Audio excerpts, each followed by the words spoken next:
Thrissur Amala jubilee mission ആശുപത്രികളിലെ നഴ്സുമാരുടെ സമരം ഒത്തുതീർപ്പാക്കാൻ നടത്തിയ ചർച്ച പരാജയപ്പെട്ടു. ആർച്ച് ബിഷപ്പ് മാർ ആൻഡ്രൂസ് താഴത്തുമായാണ് യുഎൻഎ പ്രതിനിധികൾ ചർച്ച നടത്തിയത്. ചർച്ച പരാജയപ്പെട്ടതോടെ രണ്ടിടത്തും സമരം തുടരുമെന്ന് യുഎൻഎ നേതൃത്വം അറിയിച്ചു. കൂടുതൽ വിവരങ്ങളുമായി അഭിജിത്ത് നമ്മളോടൊപ്പം ചേരുന്നുണ്ട്. അഭിജിത്ത്, തൃശൂരിൽ നിന്ന് വീണ്ടും യുഎൻഎയുടെ സമരത്തിന്റെ ഒരു പശ്ചാത്തലം തന്നെയാണ് കാണുന്നത്. എന്തായിരുന്നു ചർച്ച പരാജയപ്പെടാനുള്ള പ്രധാന കാരണം? എന്തൊക്കെയാണ് പുരോഗമനങ്ങൾ? വിജയ്, നമുക്കറിയാം 2 മാസത്തിലധികമായി തൃശൂർ അമല ജൂബിലി ആശുപത്രികളിലെ നഴ്സുമാർ സമരത്തിലാണ്. മിനിമം വേതനം 40,000 രൂപയാക്കണമെന്നതടക്കമുള്ള ആവശ്യങ്ങൾ ഉന്നയിച്ചാണ് യുഎൻഎയുടെ നേതൃത്വത്തിൽ ഈ ആശുപത്രികളുടെ മുന്നിലെ നഴ്സുമാർ സമരം നടത്തിക്കൊണ്ടിരിക്കുന്നത്. ഇന്ന് ഈ 2 മാസം പിന്നിടുമ്പോഴും യാതൊരുവിധമായ ചർച്ചകളുമായി സഹകരിക്കാൻ ഈ മാനേജ്മെന്റുകൾ തയ്യാറായിരുന്നില്ല.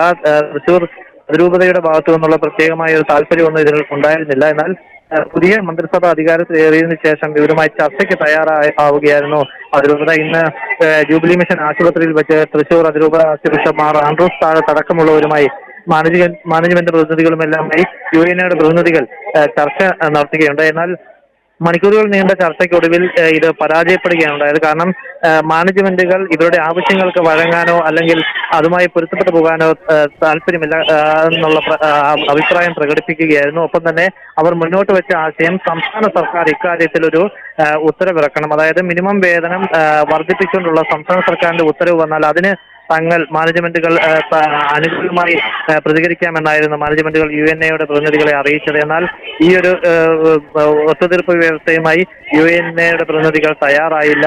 തങ്ങൾ സമരവുമായി മുന്നോട്ട് പോവുകയാണെന്ന് പിന്നീട് അവർ അറിയിക്കുകയുണ്ടായി. ഈ ഒരു പശ്ചാത്തലത്തിലാണ് മാസങ്ങൾ നീളുന്ന ഈ ഒരു സമരത്തിൽ മാനേജ്മെന്റിന്റെ ഇത്തരത്തിലുള്ളൊരു കടുംപിടുത്തത്തിൽ പ്രതിഷേധിച്ചാണ് അവർ ഉടൻ തന്നെ സമരത്തിലിരിക്കുന്ന നഴ്സുമാരുമായി ഇപ്പോൾ ബിഷപ്പ് ഹൗസിലേക്ക് മാർച്ച് സംഘടിപ്പിച്ചത്. ഇത് പെട്ടെന്നുണ്ടായ ഒരു തീരുമാനമാണ്. കാരണം ഇത്തരത്തിലുള്ള ഒരു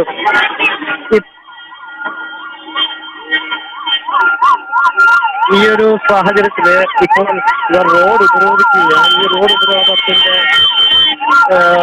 ബിഷപ്പ് ഹൗസ് റോഡ് ഉപരോധിച്ചുകൊണ്ടിരിക്കുകയാണ്. ഈ ഒരു സമയത്ത് ഇപ്പോൾ നമുക്ക് നേരിയൊരു ശബ്ദ തടസ്സമുണ്ടായത് ഒരു ആംബുലൻസ് ഈ പെട്ടെന്ന് പൊടുന്നതിനെ വന്നതാണ്. അവർക്ക് വേണ്ടി സമരത്തിലിരിക്കുന്ന നഴ്സുമാർ അടക്കമെന്ന് മാറിക്കൊടുത്തതാണ്. എന്തായാലും റോഡ് ഉപരോധിച്ചുകൊണ്ടുള്ള സമരം ഇപ്പോഴും തുടരുകയാണ്. പോലീസ് നേരത്തെ വന്ന് ഒരു മുന്നറിയിപ്പ് നൽകിയിരുന്നു. കാരണം ഈ ഒരു സമരം അവസാനിപ്പിച്ച് പിന്മാറണം അല്ലെങ്കിൽ അറസ്റ്റ് ചെയ്ത് നീക്കുന്നതടക്കമുള്ള അറിയിപ്പുകൾ അവർ നൽകിയിരുന്നു. വീണ്ടും ഇത്തരത്തിലുള്ളൊരു മുന്നറിയിപ്പ് പോലീസ് നൽകുന്നുണ്ട്. എന്തായാലും നമുക്കറിയാം നേഴ്സുമാർ സ്ത്രീകൾ ബഹുഭൂരിപക്ഷമുള്ള ഈ മേഖലയിൽ സ്ത്രീകൾ ഈ ഒരു രാത്രിയും കനത്ത മഴയെ അവഗണിച്ചും ഇപ്പോൾ ഈ ബിഷപ്പ് ഹൗസിന് മുന്നിലുള്ള റോഡിൽ കുത്തിയിരുന്ന് ഉപരോധിക്കുകയാണ്. തങ്ങൾ സമരത്തിൽ ഒരു ഒത്തുതീർപ്പ് ഉണ്ടാകുന്നതും വരെ ശക്തമായ സമരവുമായി മുന്നോട്ട് പോകും എന്നുള്ളൊരു മുന്നറിയിപ്പും ഇവർ നൽകുന്നു. എന്നാൽ പോലീസ് അല്പം കൂടി കാക്കുകയാണ്. കാരണം ഇവർ സമാധാനപരമായി പിരിഞ്ഞു പോകണമെന്നുള്ളൊരു ആവശ്യം ഉന്നയിച്ചുകൊണ്ട് എന്തായാലും ഇത്തരത്തിൽ സർക്കാരിന്റെ ഭാഗത്തു നിന്നും മാനേജ്മെന്റ് ഭാഗത്തു നിന്നും ഉചിതമായ ഒരു നടപടി ഉണ്ടാകുന്നിടം വരെ തങ്ങളുടെ സമരവുമായി തങ്ങൾ മുന്നോട്ട് പോകും, അതിശക്തമായി തന്നെ മുന്നോട്ട് പോകുമെന്നുള്ളൊരു നിലപാടിലാണ് ഇപ്പോൾ നഴ്സുമാർ. ഇപ്പോൾ കോരിച്ചൊരിയുന്ന മഴയുണ്ട്. ഈ ഒരു മഴയത്തും അവർ പിന്മാറാതെ തങ്ങളുടെ ആവശ്യങ്ങളുമായി ഇപ്പോഴും റോഡിൽ കുത്തിയിരുന്ന് ഉപരോധിക്കുകയാണ്.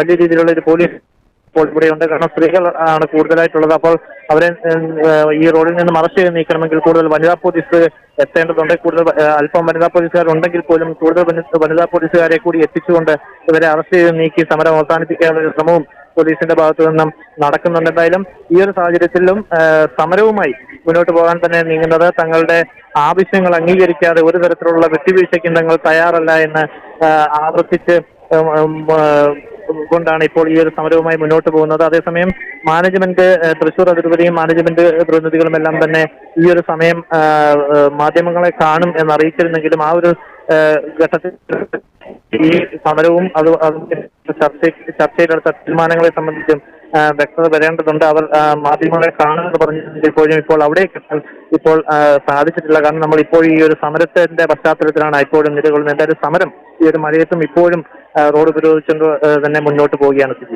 അഭിജിത്ത്, ഒരു കാര്യം ചോദിച്ചോട്ടെ, ബിഷപ്പ് ഹൗസ് റോഡ് പൂർണ്ണമായിട്ടുമുള്ള ഉപരോധത്തിലാണോ? ആംബുലൻസുകൾ പോലും കഷ്ടപ്പെട്ടാണോ ആ റോഡിലൂടെ പോകുന്നത്? ഇനി അടുത്തൊരു വിവരം എന്ന് അറിയിക്കുന്നത് പോലീസിന്റെ നേതൃത്വത്തിലുള്ള ഒരു അറസ്റ്റ് വരിക്കാൻ നഴ്സുമാർ തയ്യാറായിട്ടുള്ള ഒരു കരുതൽ അങ്ങനെയുണ്ടോ? തീർച്ചയായും നേരത്തെ അവർ പറഞ്ഞു, പോലീസിന് മുന്നറിയിപ്പ് നൽകിയപ്പോൾ തന്നെ പറഞ്ഞു തങ്ങളെ ഈ സമരവുമായി തന്നെ മുന്നോട്ട് പോകും.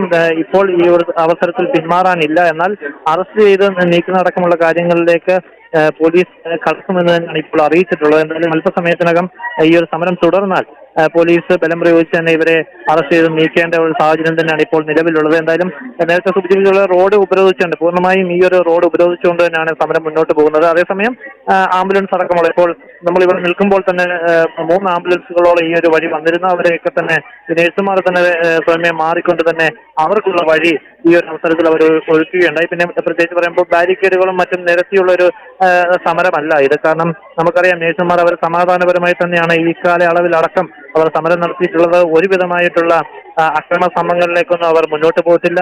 അതിവൈകാരികത പ്രകടിപ്പിച്ചുകൊണ്ടുള്ളൊരു സമരത്തിലേക്കും അവർ കടന്നിട്ടില്ല. തീർത്തും സമാധാനപരമായിട്ടുള്ള സമരമാണ് അവർ നടത്തിക്കൊണ്ടിരിക്കുന്നത്. നമുക്കറിയാം, ഈ ഒരു 2 മാസക്കാലത്തോളമായി അവർ ഈ തൃശൂർ ജൂബിലി അമല ആശുപത്രികൾക്ക് മുന്നിൽ റിലേ സത്യാഗ്രഹ സമരമടക്കമാണ് നടത്തിക്കൊണ്ട് മുന്നോട്ട് പോകുന്നത്. ആ ഒരു സാഹചര്യത്തിൽ നമുക്ക് അതിൽ നിന്ന് വ്യക്തമാണ്, അവർ ഒരു അക്രമാസക്തമായോ അല്ലെങ്കിൽ അതിവൈകാരികത പ്രകടിപ്പിച്ചിട്ടുള്ള ഒരു സമരത്തിലേക്കൊന്നും അവർ പോകുന്നത്. അവർ ജീവിത സമരം എന്ന നിലയിൽ തങ്ങളുടെ ആവശ്യങ്ങൾ മാനേജ്മെന്റുകൾ പരിഗണിക്കണം, അതിൽ സർക്കാരിന്റെ കൃത്യമായ ഇടപെടൽ ഉണ്ടാകണം, സമരം ഒത്തുതീർപ്പാക്കണം. ഇത്തരത്തിലുള്ളൊരു വ്യവസ്ഥകൾ മാത്രമാണ് അവർ മുന്നോട്ട് വെക്കുന്നത്. ആ ഒരു സമരവുമായിട്ടാണ് അവർ മുന്നോട്ട് വന്നത്. അതുകൊണ്ട് തന്നെ വലിയ രീതിയിലുള്ള പ്രകോപനപരമായ മുദ്രാവാക്യങ്ങളോ പ്രകോപനപരമായ കാര്യങ്ങളിലേക്കൊന്നും തന്നെ അവർ പോകുന്നില്ല. പോലീസ് സമാധാനപരമായി നിൽക്കുന്നു. ഒപ്പം തന്നെ സമരത്തിൽ നിൽക്കുന്ന നേഴ്സുമാരും പൂർണ്ണമായും സമാധാനപരമായി തന്നെ റോഡ് ഉപരോധിച്ചുകൊണ്ടാണ് ഇപ്പോൾ നിൽക്കുന്നത്. അതേസമയം ഓക്കെ, നന്ദി അഭിജിത്ത്. എന്തായാലും മാനേജ്മെന്റിന്റെ ഭാഗത്ത് നിന്ന് മാധ്യമപ്രവർത്തകരെ കാണുമെന്ന് തന്നെ നമുക്ക് പ്രതീക്ഷിക്കാം. ഏതായാലും തൃശൂരിൽ നിന്ന് നഴ്സുമാരുടെ സമരം വീണ്ടും മറ്റൊരു ഘട്ടത്തിലേക്ക് കടക്കുന്നു എന്ന് വേണമെങ്കിൽ പറയാം. ഇന്ന് മാനേജ്മെന്റ് പ്രതിനിധികളുമായിട്ട് UN നേതൃത്വം നടത്തിയ ചർച്ച വീണ്ടും പരാജയപ്പെട്ടിരിക്കുകയാണ്. ഇതിന്റെ ഭാഗമായിട്ട് UNAയുടെ നേതൃത്വത്തിൽ തൃശൂർ ആർച്ച് ബിഷപ്പ് ഹൌസിലേക്ക് അവര് പ്രതിഷേധ റാലി നടത്തുന്നു. പിന്നീട് തൃശൂരിലെ ആ ഒരു ബിഷപ്പ് പാലസ് റോഡ് അവർ ഉപരോധിക്കുന്നു. തൃശൂരിലേക്കുള്ള പ്രധാന ഒരു റോഡും ആണ് അത്. പക്ഷേ ഈ കോരിച്ചൊരിയുന്ന മഴയാണ് ഇപ്പോൾ തൃശ്ശൂരിലുള്ളത്. രാത്രി 7-7:30 മണിയോട് അടുക്കുന്ന സമയത്ത് ഇപ്പോഴും കൂടുതൽ സ്ത്രീ ജനങ്ങളുള്ള നഴ്സുമാരുടെ ആ ഒരു സംഘടന തൃശ്ശൂരിൽ ബിഷപ്പ് പാലസ് റോഡ് ഉപരോധിക്കുന്നു. പോലീസ് അവിടെ നിലയുറപ്പിച്ചിട്ടുണ്ട്. ഞങ്ങൾ മനസ്സിലാക്കുന്നത് മിക്കവാറും ഇതൊരു അറസ്റ്റ് വരിക്കാനും സർക്കാരിലേക്ക് കൂടുതൽ ഒരു പ്രതിരോധം അറിയിക്കുന്നതിനും സർക്കാരിന്റെ നേതൃത്വത്തിൽ ഒരു ഇടപെടലുണ്ടായി ഈ സമരം എത്രയും വേഗം അവസാനിപ്പിക്കുമെന്നുള്ളൊരു പ്രതീക്ഷയും അവർക്കുണ്ടാകാം. മാനേജ്മെന്റ് പ്രതിനിധികൾ മാധ്യമങ്ങളെ കാണുമെന്ന് അറിയിച്ചിരുന്നു. എന്നാൽ ഇതുവരെയും കണ്ടിട്ടില്ല. മാനേജ്മെന്റ് വിശദീകരണം നമുക്ക് അറിയാമെന്ന് തന്നെ പ്രതീക്ഷിക്കുകയാണ്. മാനേജ്മെന്റ് പ്രതിനിധികൾ മാധ്യമങ്ങളെ കാണുമെന്ന് പ്രതീക്ഷിക്കുന്നു.